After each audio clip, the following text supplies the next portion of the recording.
ముందుగా దేవాలయం పొందుతున్నారండి. ఆగస్టు గారు మనం తెలియజేస్తున్నాను. నా సాక్ష్యం ఏంటంటే జనవరి 5థ్ నాకు అంటే పార్ట్ టైం చేస్తానండి నేను. అది ఇప్పుడు 6 మంత్స్‌కి 3 మంత్స్‌కి ఒకసారి వస్తూ ఉంటుంది. పీసీబీఎస్ అసెస్మెంట్ చేయాలన్నమాట. సాఫ్ట్‌వేర్ చేయాలి, టెస్టింగ్ అండ్ ఆ టెస్టింగ్ ఉంటుంది. ఎవ్రీ ఇయర్ నేను ఏం చేస్తాను, లాస్ట్ 1 ఇయర్ నుంచి చేస్తున్నాను. కానీ ఒక బ్యాచ్ ఏమో నాకు ఇస్తారు, ఇంకో బ్యాచ్ ఏమో వేరే వాడికి ఇచ్చేవారు అనమాట.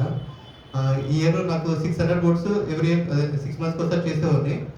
అయితే వేరే పర్సన్ కూడా ఆ బోర్డ్స్ కూడా నాకే ఇచ్చారు ఆయన చేయమని చెప్పేసి. 1600 మొత్తం 1200 బోర్డ్స్ చేయాలి నేను. కానీ నేను ఒక్కడే ఉన్నాను. ఎలా చేయాలో అర్థం కాలేదు. అంటే ఇన్ టైంకి ఇవ్వగలనా లేదా అని చెప్పేసి అనుకున్నాను. కానీ మా ఆఫీస్ పైన వాచ్‌మెన్ ఉంటాడనమాట. అతను కూడా హెల్ప్ చేసేవాడు. నేనేదో ఆఫీస్ వర్క్ విషయంలో తనని ఏదో చిన్న మాట అన్నానని చెప్పేసి అతను కూడా చేయడం మానేసాడు. వర్క్ చేయడం అది ఇంక నిజంగా అనుకున్నాను అనమాట. దేవా మీరే నాకు సహాయం చేయండి, నేను ఒక్కడే కష్టపడతాను అని చెప్పేసి టైం షెడ్యూల్ ప్రిపేర్ చేసుకున్నానండి. మామూలుగానే నాకు మార్నింగ్ 10 to 6 ఆఫీస్ ఉంటుంది. ఇంకా 6 నుంచి నైట్ 12, 1 వరకు కూడా వర్క్ చేసుకునేవాడిని. అలాగే నిజంగా అసలు జాన్ 5th వస్తే నేను ఫిబ్రవరి మళ్ళీ 14కి మళ్ళీ 14 నుంచి మనకి లండే స్టార్ట్ అవుతాయి కదా. ప్రతిరోజు మళ్ళీ దేవుడి సన్నిధికి కూడా వెళ్ళాల్సి ఉంటుందని చెప్పేసి నేను అప్పటి వరకు వర్క్ ఫినిష్ చేద్దామని చెప్పేసి అనుకున్నాను. అనుకోని రీతిగా మా ఆఫీస్ కొలీగ్సే ఇద్దరు ఉంటే వాళ్ళకి కూడా వర్క్ అవ్వడం రాదు.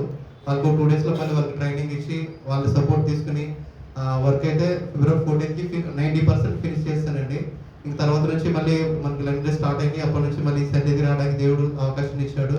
అసలు టైం కూడా చాలా షెడ్యూల్ ప్రిపేర్ చేసుకుని దేవుడు గొప్ప తలాంతనిచ్చి ఆ వర్క్ విషయంలో కూడా ఈ టైంలోనే నేను మళ్ళీ అది డిస్పాచ్ చేయడానికి కూడా దేవుడు చాలా సహాయపడ్డాడండి. ఎవ్రీ టైం చేసినప్పుడల్లా ఏం చిన్న మిస్టేక్స్ వచ్చాయి. ఈసారి మాత్రం అసలు చాలా ప్రేయర్ఫుల్గా వర్క్ స్టార్ట్ చేశాను. అది ఎక్కడ కూడా కంప్లైంట్ రాలేదు, ఒక బోర్డు కూడాను. మొత్తం 100% సక్సెస్ఫుల్గా డెలివర్ చేశాను. దేవుడు ఈ వర్క్ విషయంలో నాకు చాలా చాలా హెల్ప్ఫుల్ చేశాడు. ప్లస్ ఆర్థికంగా కూడా నాకు ఫైనాన్షియల్గా కూడా సపోర్ట్ ఇచ్చిన దేవునికి వందనాలు తెలియజేస్తున్నాను. ఇంకో చిన్న ప్రేయర్ రిక్వెస్ట్ ఏంటంటే, మా అత్తయ్య గారికి థ్రోట్లో చిన్న క్యాన్సర్ గేట్ లాగా వచ్చిందంటండి. తను 1 మంత్ బ్యాక్ ఫిష్ కర్రీ, చేపల కర్రీ తింటే ఏదో ముళ్ళు గుచ్చుకుందని చెప్పేసి అనుకుందంట.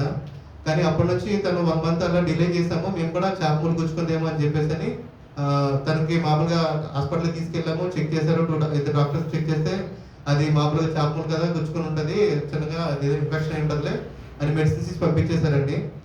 సరే అని చెప్పేసి ఇంకా మూడోసారి మళ్ళీ అయినా కానీ తనకి అలాగే పెయిన్ ఉంటుంది అనమాట. మింగుతుంటే కొంచెం పెయిన్ వస్తుంది అంటుంటే సరే అని చెప్పేసి హాస్పిటల్కి తీసుకెళ్తే వాళ్ళు బయాప్సీ చేసి టెస్ట్ చేస్తే క్యాన్సర్ ఫస్ట్ స్టేజ్లో ఉందని చెప్పేసి అని ట్రీట్మెంట్ స్టార్ట్ చేశారండి. ఇప్పుడు ఆవిడకి ఇంకా ఫీడింగ్స్ ఇస్తున్నారు. నెక్స్ట్ వీక్లో వెళ్ళాలి మళ్ళీ ట్రీట్మెంట్కి. రేడియాలజీ చేస్తానన్నారండి. ఆవిడకి చాలా వీక్గా ఉన్నారనమాట. 30 kgs ఉన్నారు వెయిట్ కూడా. ఆవిడ చాలా బక్కగా ఉన్నారనమాట. అసలు ఆవిడ తట్టుకోగలదో లేదని భయం వేస్తుంది మాకు కూడాను. ఆవిడకి చక్కని ఆరోగ్యాన్ని ఇవ్వాలని ట్రీట్మెంట్ విషయంలో కూడా దేవుడు ఎంతో మేలు చేసి ఆవిడకి మళ్ళీ చక్కని సజీవులకు రీతిగా చక్కని ఆయుష్ని ఇవ్వాలని మీ అందరి ప్రేయర్స్లో కూడా గుర్తు చేసుకోండి. మా అత్తగారి పేరు పుష్పవతి. ఈ చిన్న సాక్ష్యాన్ని ప్రేరేపించిన దేవుడు దీవించుకుంటారు.